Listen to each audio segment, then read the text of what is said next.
যদি কোনো স্বামী তার স্ত্রীকে গুরুত্ব দেয়, তার প্রতি ভালোবাসা প্রকাশ করে, তার পরামর্শ নেয়, ঘরের মধ্যেও সমালোচনা হয়।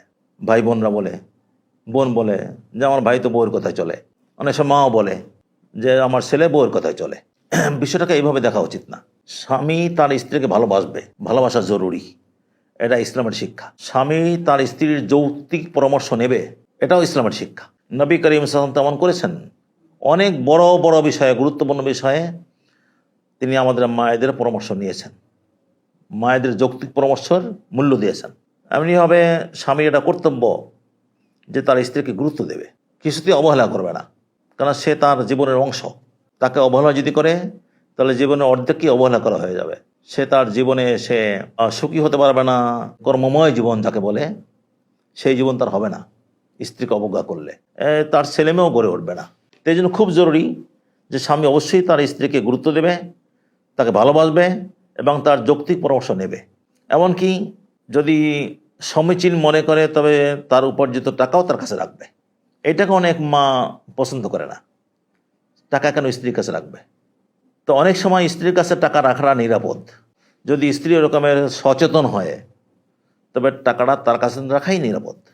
তবে এখানে বুঝতে হবে স্ত্রীর মানসিকতা, তার বুদ্ধিমত্তা, এসব বুঝতে হবে। সব ক্ষেত্রে সমান নয়। কোথাও স্ত্রীর কাছে টাকা রাখলে আর বিপদ হয়ে দাঁড়ায়, আর কোথাও রাখলেই নিশ্চিন্ত থাকা যায়। এটা অবস্থা বুঝে করতে হবে। তা যাই হোক, যদি সমীচীন মনে হয় টাকা তার কাছে রাখবে, এটাকে মা নিতে পারে না, না নিতে হবে। মা নিজেও তো এক সময় এই জাতীয় পরিস্থিতির সম্মুখীন হয়েছিল। তার অতীত জীবন থেকে তার শিক্ষা নেওয়া যায় যে সে এই জাতীয় পরিস্থিতির সম্মুখীন হওয়ায় কী কী ক্ষতি, কী কী কষ্ট তাকে স্বীকার করতে হয়েছে। তো সেখান থেকে শিক্ষা নিতে হবে। ঠিক ওই রকম একই পরিস্থিতিতে সে তার পুত্রবধূকে ফেলবে কেন? তার উচিত ছেলের খাতিরে, ছেলের সুখের শান্তির খাতিরে এইসব বিষয়কে ভালোভাবে নেওয়া। যে স্ত্রীর কাছে টাকা রাখলে যদি আমার ছেলের ভালো হয়, এমনিভাবে তার পরামর্শ নিলে যদি তার উপকার হয়, তাহলে সে তো আনন্দের কথা, যেহেতু আমার ছেলের ভালো হচ্ছে। ছেলের কল্যাণ যদি চেয়ে থাকে সত্যিকার অর্থে, তবে এইসব বিষয়কে ইতিবাচক দৃষ্টিতে তার দেখা উচিত। বন্ধুরা এই জাতীয় মন্তব্য করা ঠিক না যে আমার ভাই স্ত্রীর কথায় চলে, এই জাতীয় মন্তব্য করা ঠিক না। বাকি আমি স্বামীদেরকে বলবো যে বোন বা মা যদি এই জাতীয় মন্তব্য করে তবে তাতে দমে যাবে না, আর এই জাতীয় মন্তব্যের কারণে তাদের প্রতিও দুর্ব্যবহার করবে না। এটা তাদের অবুঝপনা। তারা অবুঝপনা করছে বলে আমি তাদের সঙ্গে অবুঝপনা করব, এ তো ঠিক না। বরং মাকে তার মায়ের জায়গায় রাখবে, বোনকে তার বোনের জায়গায় রাখবে, স্ত্রীকে তার স্ত্রীর জায়গায় রাখবে। নিজ দাম্পত্য জীবন সে যাপন করবে সৎ বিবেচনা থেকে, যে আমার স্ত্রী বেলায় কী করণীয় সেটা সে করবে। এতে যদি বোন বা মা বিরূপ মন্তব্য করে তবে মনে করতে হবে এটাই যে তাদের অবুঝপনা।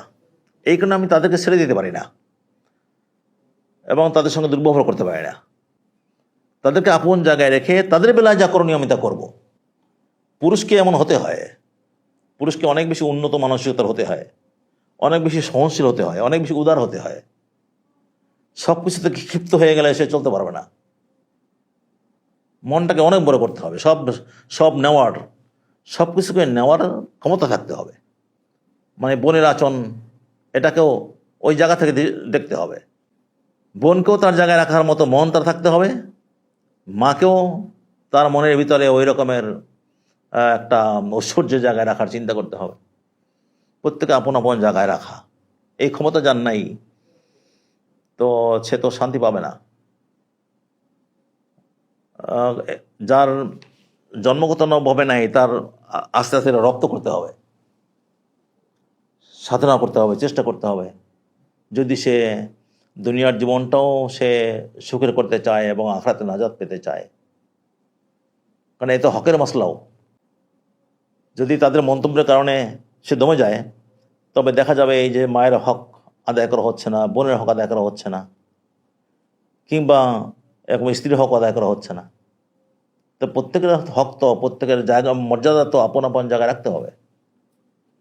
আল্লাহ তাআলা আমাদেরকে সেই তৌফিক দান করুন।